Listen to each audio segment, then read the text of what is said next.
Hi, my name is Edma Bajpayee and I welcome you on CineSpeak. So how are you? Hi, I am good and thank you so much for inviting me here today and feeling so good, so positive.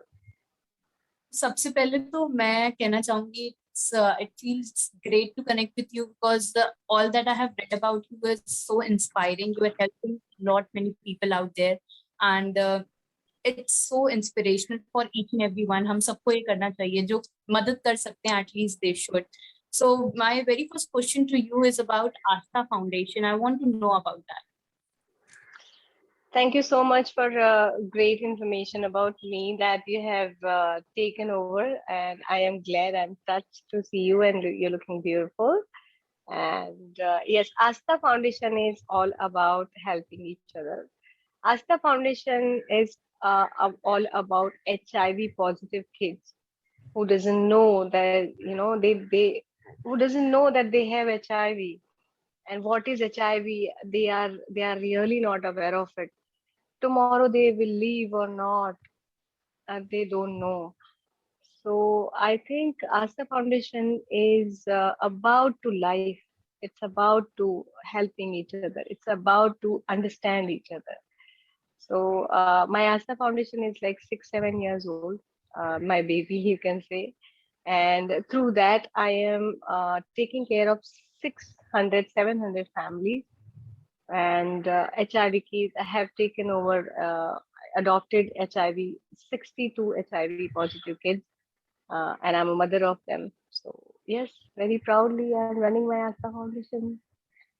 So where did this idea came to you कि हमें एक foundation या NGO चालू करना चाहिए, specially क्योंकि ये बहुत ही फोकस्ड है फाउंडेशन आपका फॉर HIV चिल्ड्रंस. तो ये आइडिया कहाँ से जनरेट हुआ, क्योंकि ये 6-7 साल पुराना भी है. So how it struck in your mind to start a NGO related to HIV, जो भी HIV पॉजिटिव हैं, जो बच्चे हैं जिनको इस बारे में पता भी नहीं है कि व्हाट इज HIV. तो ये आइडिया कहाँ से?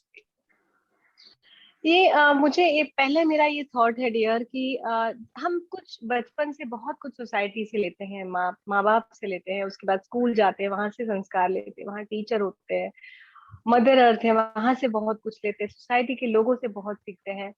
बट हमें ये कभी रियलाइज ही नहीं होता कि हम पूरी जिंदगी अपनी सोसाइटी से, अपनी इस दुनिया से, हमारे आजू बाजू वाले लोगों से, we every time we taking, we are not thinking to give.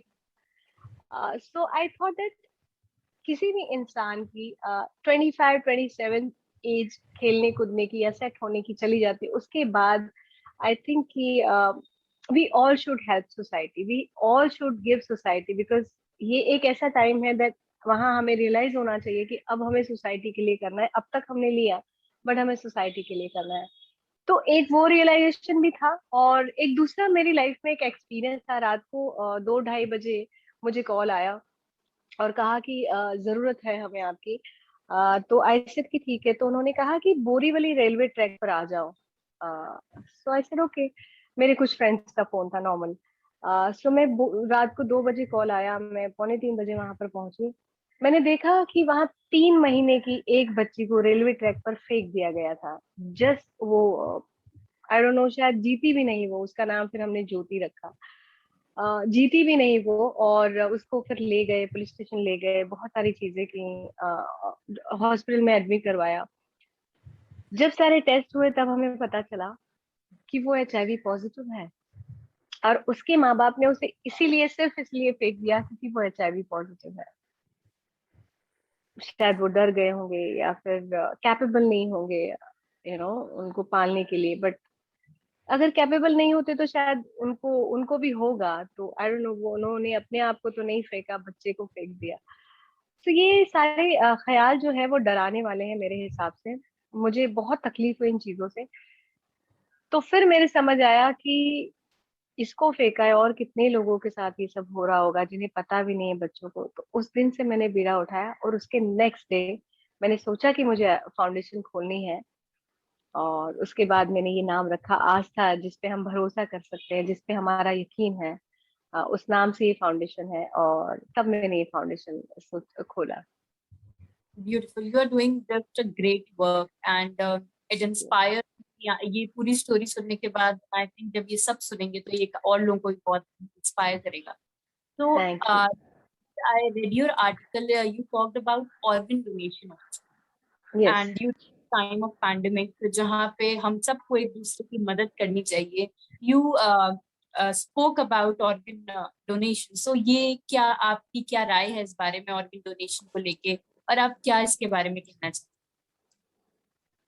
देखिए, मुझे ऐसा लगता है, ये मेरी पर्सनल इंटरनल फीलिंग है जो मैं शेयर कर रही हूँ, शायद आप भी इस बारे में कभी सोचे कि क्या हमने कभी ऐसा सोचा है कि हमारे इस दुनिया में नहीं रहने के बाद, जब हमारे घर वाले जब मेरी आंखें या तुम्हारी आंखें तुम्हारे घर वाले किसी और के चेहरे पे लगे हुए देखेंगी जब हम ना हो, तो उन्हें कितनी खुशी होगी और कितना अपनापन फील होगा कि एटलीस्ट मैं नहीं हूं तो मेरी कोई चीज तो उनके आसपास है या फिर उनके आगे आएगी।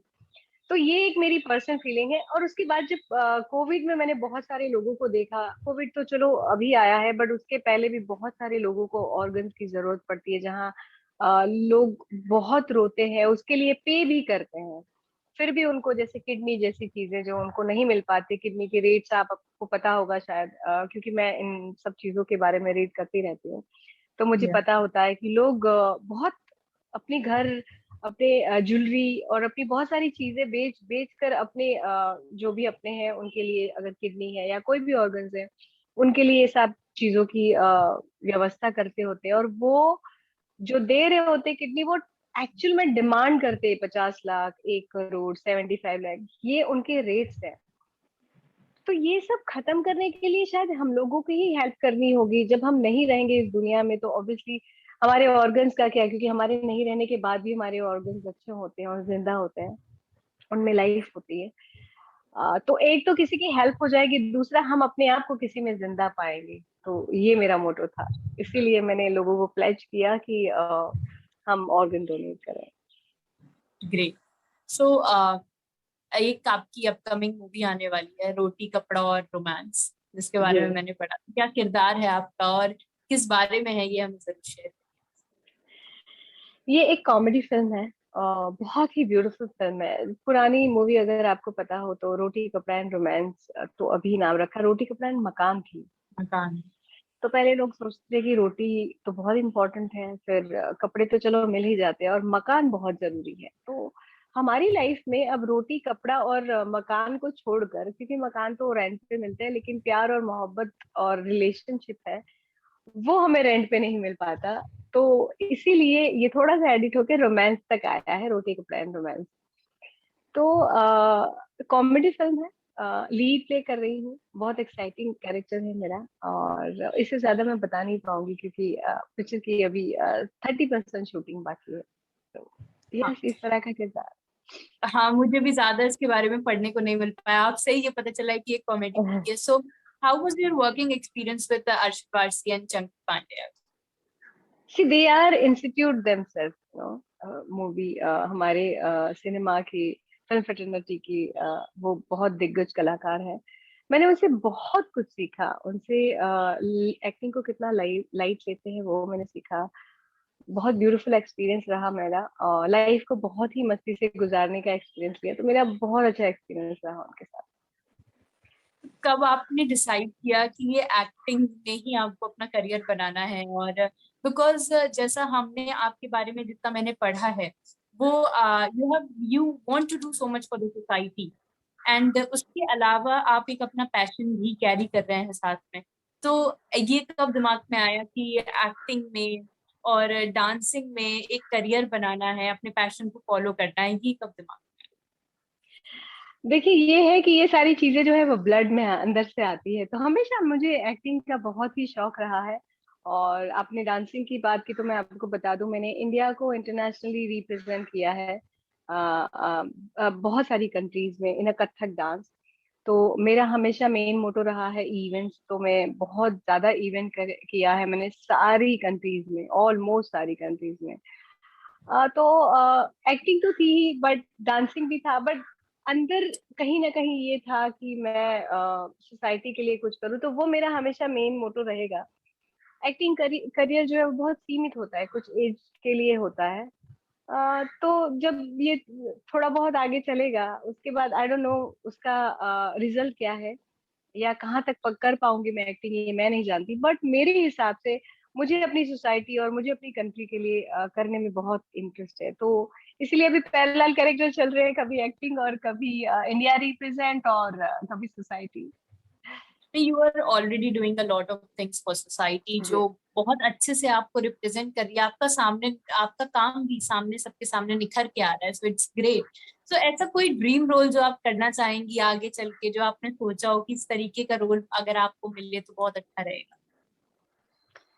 देखिए, रोल्स बहुत अच्छे होते हैं। मैं बिल्कुल माइंड नहीं करूंगी कि पॉजिटिव या नेगेटिव हो, बट उस पे मैं अपनी अपना जो इतिहास रहा है, अपने जो संस्कार रहे, जैसे रानी लक्ष्मीबाई जैसा कैरेक्टर, तो ऐसे कैरेक्टर करना, प्ले करना मैं बहुत मतलब मुझे मजा आएगा और मैं चाहूंगी कि मैं ऐसा कैरेक्टर प्ले करूं, क्योंकि उसमें हमारे इतिहास की गाथा होगी, उसमें इंडियन ब्यूटी होगी, उसमें एक्टिंग करने को बहुत कुछ होगा। तो मुझे इस तरह के रोल बहुत पसंद है, तो कभी अगर मुझे मतलब मौका मिला काइंड तो ऑफ मैं इस तरह। हिस्टोरिकल, इंडियन हिस्टोरिकल से related mythology. Exactly, exactly, great. Exactly, exactly. So मतलब आपने जब एक्टिंग में करियर चालू किया, then there might be some inspiration for you, तो वो कौन सी इंस्पिरेशन है जो आपको इतना अट्रैक्ट करके इस एक्टिंग के करियर में आज यहाँ तक, इस मुकाम तक लेके आया? मेरी दो तीन इंस्पिरेशन है फिल्म इंडस्ट्री में। तो पहली तो जो है वो मीना कुमारी जी थी। अ, और उनकी एक्टिंग और उनका सीरियस रोल्स, और उन्होंने जो अपने हिसाब से वो लिखती भी बहुत अच्छा थी। तो एक मेरी वो बहुत फेवरेट है वो मेरी। और उसके बाद ऑब्वियसली श्रीदेवी जी मेरी बहुत फेवरेट है, वो अब रही नहीं। बट ये दोनों की वजह से आज मैं जो भी हूँ या फिर जो भी कर पा रही हूँ थोड़ा बहुत, तो मैं उनको अपना इंस्पिरेशन मानकर करती हूँ। Great. Thank you so much for the interaction and giving us your time. And I want to say all the work which you're doing, भले जो एक्टिंग में हो या फिर सोसाइटी के लिए हो, both are so inspiring, क्योंकि कोई ऑफ स्क्रीन कैसा होता है वो ये ऐसे ही पता चलता है जब वो रियल लाइफ में इस तरीके के काम कर रहा होता है, स्पेशली फॉर चिल्ड्रंस जो इस टाइम पे ऐसी प्रॉब्लम्स के साथ जा रहे हैं, और जिनको देखने के लिए कोई नहीं है, और उनके लिए अगर कोई इस तरीके से खड़ा होता है तो बहुत अच्छा लगता है। Thank you so much for your time. Thank you so much. Thank you so much, it was amazing connecting with you. और आप जैसे लोग बहुत कम होते हैं, जो मैं कर रही हूँ वो आप महसूस कर रही हैं। मैं ये समझ पा रही हूँ आपके एक्सप्रेशन से और आपकी बातों से कि अच्छा काम तो मैं कर ही लूंगी, बट उसको दूसरे लोग महसूस करके अपने दिल में लाकर शायद वो करे, तब मेरे काम का कुछ मतलब निकलेगा। तो आपने जितना सराहा है मुझे बहुत अच्छा लगा, और आपसे बात कर कर I am feeling really really great. It was amazing talking with you, and it was the best time of day. Thank you so much. Will meet thank you soon. So much. Very soon, very soon. Thank you darling, bye.